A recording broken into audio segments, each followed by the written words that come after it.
कर दी। हाँ मतलब पावर प्ले में वो फुस हो गया, साउथ अफ्रीका फुस हो गया, बिकॉज अगर पावर प्ले में रन बनाता अफ्रीका तो फिर वो कहीं ना कहीं लड़ भी सकता था इस मैच में। इंडिया ने 56 बनाए थे पहले 6 ओवर में, और यहाँ पर सिर्फ कप्तान साहब 49 की बना। बात कर लेते हैं। बिल्कुल मार्करम का पराक्रम नहीं दिख रहा कई दिनों से, और इंडिया के साथ तो पता नहीं क्यों दिख चलते ही नहीं है। अच्छी बात है वैसे पर हमारी, अच्छी बात है, और अभी तक तो अफ्रीका के अच्छी जितने बात है। कैप्टन है ना, तंबा बुमा देखा वो नहीं चल रहे थे इंडिया के साथ, है ना, और अभी ये मार्करम भी नहीं चल रहे। बिल्कुल मार्करम भी नहीं चल पा रहा है। स्टब्स की बात कर लेते हैं, इनका भी बल्ला नहीं चला स्टक हो गए और स्टक हो गए ये। इसके अलावा बात करें यहाँ पर रेयान की, अब रेयान ने स्टार्ट तो अच्छा मिल गया था इन्हें, लेकिन वही कहते हैं ना कि जब एक के बाद विकेट्स आपके गिरते हैं और सामने जब वरुण चक्रवर्ती हो और रवि बिश्नोई हो तो फिर आप बच नहीं पाएंगे इनके फिरकी से। तो रवि बिश्नोई की बात की जाए, 4 ओवर में 28 रन इन्होंने खर्च किए, 3 विकेट इन्होंने चटकाए, 7.00 की इकोनॉमी रही है, तो किफायती साबित हुए। सूर्या ने जिस पर भरोसा जताया वो सही साबित हुआ, और सूर्या अभी तक बहुत ही अच्छी उनकी कप्तानी देखने को मिल रही है। बात की जाए यहाँ पर वरुण चक्रवर्ती की, तो वरुण चक्रवर्ती ने भी अपने चक्रव्यूह में फंसाया इन्हें। 4 ओवर इन्होंने भी फेंके, 25 रन गंवाए, 3 विकेट इन्होंने चटकाया, 6.20 की इकोनॉमी रही है। तो वरुण चक्रवर्ती ने भी अच्छी गेंदबाजी की मोनू, और टीम इंडिया 1-0 की लीड ले चुका है। क्या लगता है आपको कि क्या अब इंडिया की स्पीड यही रहने वाली है? बिल्कुल वही रही रहने, मतलब तो इंडिया का बैलेंस अच्छा है, टीम अच्छी है, कॉम्बिनेशन अच्छा है। अगर आप स्पिनर देखेंगे तो वरुण चक्रवर्ती हो चाहे रवि बिश्नोई हो, दोनों ने शानदार काम किया, दोनों 3 विकेट चटकाए हैं, आई थिंक 6 विकेट तो उन्होंने ले लिए, और पूरी तरीके से यहाँ पर बत्ती गुल कर दी थी। और सूर्य कुमार यादव जो कैप्टन है टीम इंडिया के, इन्होंने 33 बनाए, इन्होंने भी अपने हाथ खोले, और कहीं ना कहीं सूर्य कुमार यादव के जो 33 थे, इन्होंने जो स्कोर एक में लग रहा था कि यार कहीं रुक ना जाए, बिकॉज तिलक आउट हुए थे तो हमें लगा था कि इसी स्कोर को एक्सीलरेट किया जाए, और उसमें आई थिंक जो कहते हैं थोड़ी सी गति और दी है वो दी थी सूर्य कुमार यादव के 33 रनों ने, क्योंकि 2 चौके 1 छक्का भी लगाया इन्होंने, और इम्प्रोवाइजेशन तो इनका है कमाल। बिल्कुल, और सूर्य कुमार यादव और 18 बॉल में 33 रन इन्होंने स्टार्ट अच्छा दे दिया था।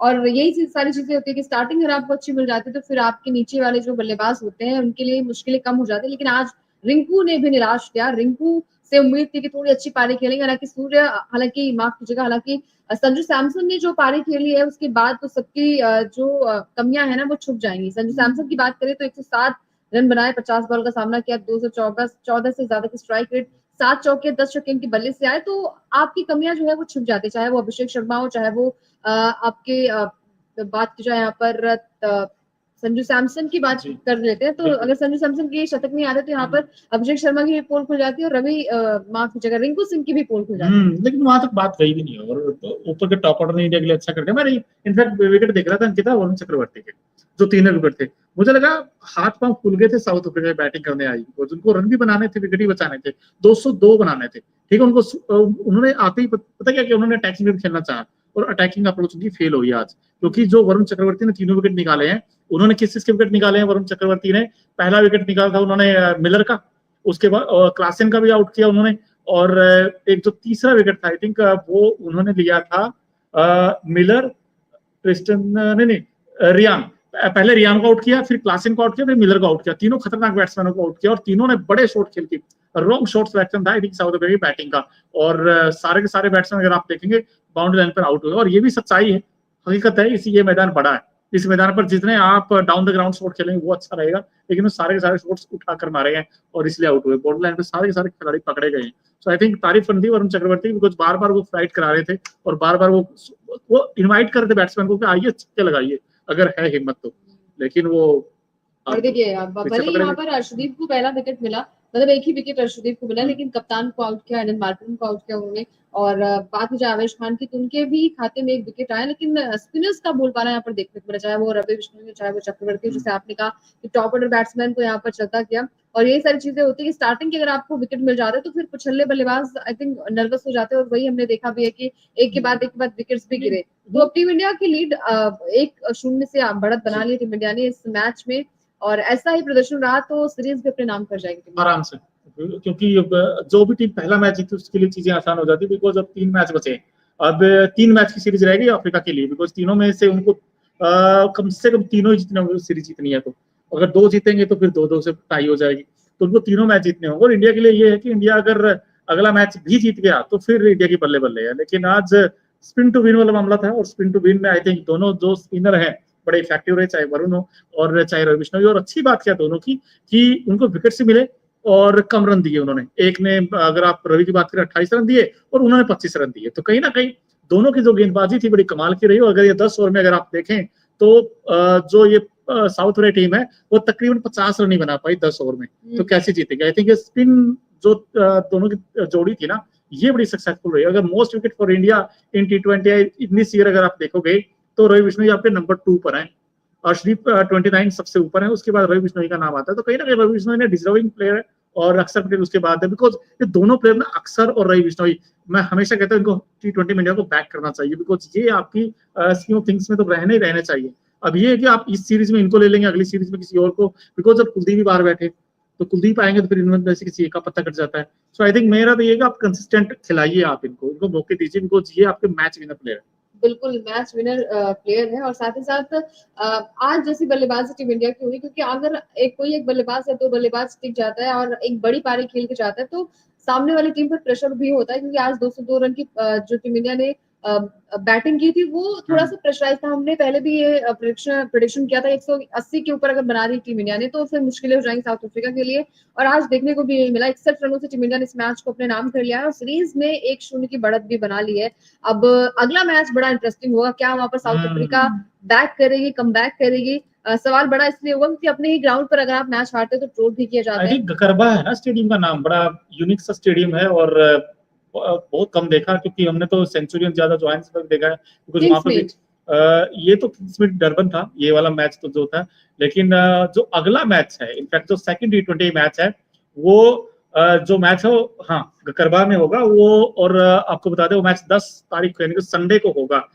संडे को ब्लॉकबस्टर एक बार फिर से आपको नजर आएगा, बिकॉज साउथ अफ्रीका बड़े एक्साइटेड होगी ये मैच जीतने के लिए। लेकिन इंडिया को रोकना आई थिंक अब उस टीम के लिए बहुत बड़ा चैलेंज हो गया है। क्योंकि भारत के लिए अच्छी बात क्या है कि हमारे पास दो ऐसे वैरायटी स्पिनर हैं जिनके जाल में फंसता चला गया पूरी साउथ अफ्रीका की बल्लेबाजी। अफ्रीका की दिक्कत क्या है, उनका जो मिडिल ऑर्डर है उन्होंने आज दगा दिया है। उन्होंने आज उनके साथ जस्टिफाई नहीं किया, चाहे मिलर हो, क्लासेन हो, मार्करम हो। बिकॉज अगर मार्करम ऊपर से चल जाए और नीचे से क्लासेन चल जाए तो इनकी जय जयकार है। अगर क्लासेन ना चले तो फिर इनकी नैया कौन पार लगाएगा? आई थिंक ये बड़ा, बिकॉज इनके पास बैट्समैन नीचे से नहीं है, स्टब्स भी आप जल्दी आउट हो गए। रेयान का ये था कि अगर रेयान चल गए ऊपर से तो जयराम जी की, लेकिन ये नहीं चले आज।